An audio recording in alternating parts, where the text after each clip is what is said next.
ሰበር ዜና የመካከለኛው ምስራቅ ውጥረት ዳግም የዓለምን ሕዝብ ሊያስጨንቅ ተቃርቧል። አሜሪካ ወስናለች፣ ቀጣይ ሳምንት ጦርነቱን እጀምረዋለሁ ብላለች። ከፍተኛ የጦርነት ዝግጅት እንዳደረገችም ዝርዝር መረጃ ወጥቷል። በዝርዝር ተሰሙታላችሁ። ኢራን በበኩሏ ዓለምን ማስገረሟን እንደቀጠለች ነው። ዛሬ በተሰማ መረጃ መሰረት ኢራን በብሔራዊ ቴሌቪዥን ጣቢያ መሰረታዊ የመሳሪያ አጠቃቀም በወታደሮችና ጋዜጠኞች አማካኝነት ለኢራናውያን እያስተማረች ነው። አስገራሚ መረጃ ነው። በዝርዝር ወደ እናንተ ይደርሳል። በሌላ በኩል አሜሪካ ከናይጄሪያ መንግስት ጋር ባካሄዱት ዘመቻ አንድ መሪ ተገለዋል። በዝርዝር ይህንንም ታደምጡታላችሁ። በተመሳሳይ እስራኤልም በፈጸመችው ጥቃት በርካታ ሰዎችና አንድ መሪ እንዲሁ ተገለዋል። ሁሉንም በዝርዝር ታደምጡታላችሁ። ጤና ይስጥልኝ ውድ ተመልካቾቻችን፣ የሰዓቱን የተመረጡ ሰበር መረጃዎችን ይዤ ቀርብ ያለው አብራችሁን ቆዩ። በቀጣይ ፈጣንና እውነተኛ ሰበር መረጃዎችን በፍጥነት ለመከታተል ቻናሉን ሰብስክራይብ በማድረግ የዶል ምልክቷን በመጫን ቤተሰብ ይሁኑ። ይህንን መረጃ ደግሞ ላይክ በማድረግ ቤተሰብነታችሁን አጠናክሩ። አሁን መረጃዎቹን በዝርዝር ወደ እናንተ አደርሳለሁ። እስከ መጨረሻው አብራችሁን ቆዩ።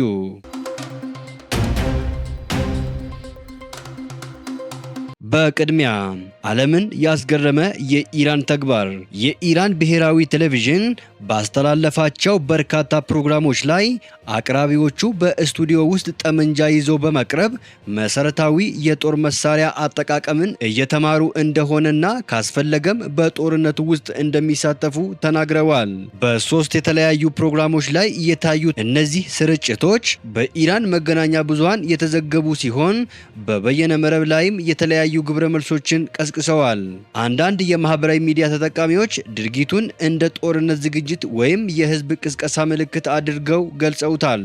የኢራን ብሔራዊ ቴሌቪዥን ጠመንጃ እንዴት ጥቅም ላይ እንደሚውልና እንደሚተኮስ እያሳየ ያለው ከአሜሪካ የምድር ወረራ ለመከላከል ለሚደረግ ዝግጅት እንደሆነ ተዘግበዋል።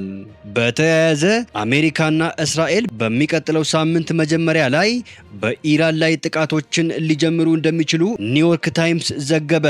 ዘ ኒውዮርክ ታይምስ እንደዘገበው ባለፈው ወር ከተደረሰው የተኩስ አቁም ስምምነት በኋላ የትራምፕ አስተዳደርና እስራኤል ከፍተኛ ወታደራዊ ውሳኔ ላይ የሚደርሱበት ወሳኝ ምዕራፍ ላይ ይገኛሉ። በሚቀጥለው ሳምንት ዲፕሎማሲያዊ ጥረቶች ሙሉ በሙሉ የሚከሽፉ ከሆነ የፔንታጎን እቅዶች የያዛቸው መረጃዎች ወጥተዋል። ሁለት የመካከለኛው ምስራቅ ባለስልጣናት እንዳረጋገጡት አሜሪካና እስራኤል የተኩስ አቁም ስምምነቱ ተግባራዊ ከሆነ ወዲህ ከፍተኛ የተባለውን ወታደራዊ ዝግጅት እያደረጉ ነው። የመከላከያ ሚኒስቴሩ ፔት ሄግሴት አስፈላጊ ከሆነ እርምጃዎችን ከፍ ለማድረግ እቅድ አለን ያሉ ሲሆን የዋይት ሃውስ ምንጮች ግን ፕሬዝዳንት ትራምፕ ገና የመጨረሻ ውሳኔ እንዳልሰጡ ያሰምሩበታል። ወታደራዊ እቅድ አውጪዎች የቀደመውን ጥቃት ለመተካት ወይም ይበልጥ ለማጠናከር የሚከተሉትን ጠበቅ ያሉ አማራጮች አዘጋጅተዋል። የኢራንን ወታደራዊ ተቋማትና ወሳኝ የሆኑ የሲቪል ንብረቶችን ኢላማ ያደረገ ተከታታይና ከባድ የአየር የቦምብ ጥቃት መሰንዘር፣ በኢስፋሃን ከሚገኘው የኒውክሌር ጣቢያ የተቀበሩ የኒውክሌር ቁሳቁሶችን በአካል ሄዶ ለማውጣት የልዩ ኃይል ኮማንዶዎችን ማሰማራት፣ በፋርስ ባህረ ሰላጤ ላይ የሚገኘውንና የኢራን ዋና የነዳጅ ኤክስፖርት ማዕከል የሆነው የሃርግ ደሴትን በቁጥጥር ስር ለማዋል የሚደረግ ወታደራዊ ዘመቻ ማካሄድ፣ ለአሜሪካና እስራኤል አጣዳፊነት ምክንያት የሆነው ኢራን የተኩስ አቁሙን በመጠቀም ኃይሏን በፍጥነት እያደራጀች መሆኑን የሚያሳይ የስለላ መረጃ ነው። ወታደራዊ ባለስልጣናት በግል እንደተናገሩት ኢራን በየካቲትና መጋቢት ወራት በደረሰባት ከባድ ጥቃት ተጎድተው የነበሩትን በሆርሙዝ የባህር ሰርጥ ላይ የሚገኙ ከ33ቱ 30 የሚሳኤል ጣቢያዎችን መልሳ አቋቁማለች። በአሁኑ ወቅት አሜሪካ 2 የአውሮፕላን ተሸካሚ መርከቦችን፣ ከ12 በላይ አጥፊ መርከቦችን፣ 5000 የባህር ኃይል ወታደሮችና የ32ኛው የአየር ወለድ ክፍለ ጦር አባላትን ጨምሮ ከፍተኛ ጦር በአካባቢው ያሰፈረች ሲሆን በሚቀጥለው ሳምንት ትዕዛዝ ከተሰጠ ወዲያውኑ እርምጃ ለመውሰድ ዝግጁ እንደሆኑ ተዘግበዋል። የአሜሪካው ፕሬዝዳንት ዶናልድ ጄ ትራምፕ በዓለም አቀፍ ደረጃ የአይኤስ ሁለተኛ መሪ መሆኑ የሚነገረውን አቡ ቢላል አልሙኒኪ መገደሉን አስታውቀዋል። ፕሬዝዳንት ዶናልድ ጄ ትራምፕ በማህበራዊ ትስስር ገጻቸው እንዳስታወቁት አቡ ቢላል አልሙኒኪ የተገደለው አሜሪካና ናይጄሪያ የጦር ኃይሎች በጥምር ባካሄዱት ኦፕሬሽን ነው።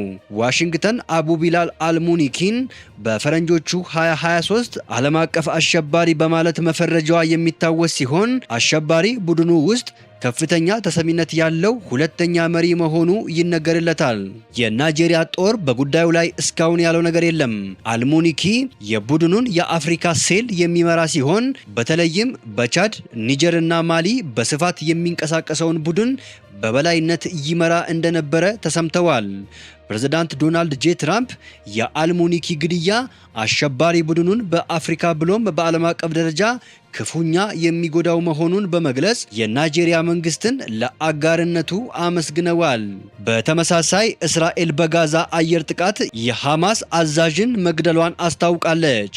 እስራኤል በጋዛ በፈጸመችው የአየር ጥቃት የሐማስ አዛዥ ኢዝአድ ዲን አልሃዲድን እንደገደለችው አስታወቀች። አዛዡ የመስከረም 26ቱን ጥቃት ካቀነባበሩት አንደኛው መሆናቸው ተገልጸዋል። የእስራኤል ጠቅላይ ሚኒስትር ቤንያሚን ኔታንያሁና የመከላከያ ሚኒስቴሩ እስማኤል ካትዝ በጋራ በሰጡት መግለጫ ሃዳድ በሺዎች ለሚቆጠሩ እስራኤላውያንና ወታደሮች መገደል፣ መታፈንና መጎዳት ኃላፊነት አለባቸው ብለዋል። ሶስት የአይን ምስክሮች ለቢቢሲ እንደተናገሩት አልሙታዝ ተብሎ የሚታወቀው የመኖሪያ ህንፃ ከሁለት የተለያዩ አቅጣጫዎች በተነሱ 3 ሚሳኤሎች ተመተዋል። ከዚያም በመሸሽ ላይ የነበረ ተሽከርካሪ ተመተዋል። ይህ ጥቃት ከሐማስ ጋር የተኩስ አቁም ስምምነት ቢኖርም እስራኤል በጋዛ ላይ እየፈጸመቻቸው ካሉ ጥቃቶች ውስጥ የቅርብ ጊዜው ነው።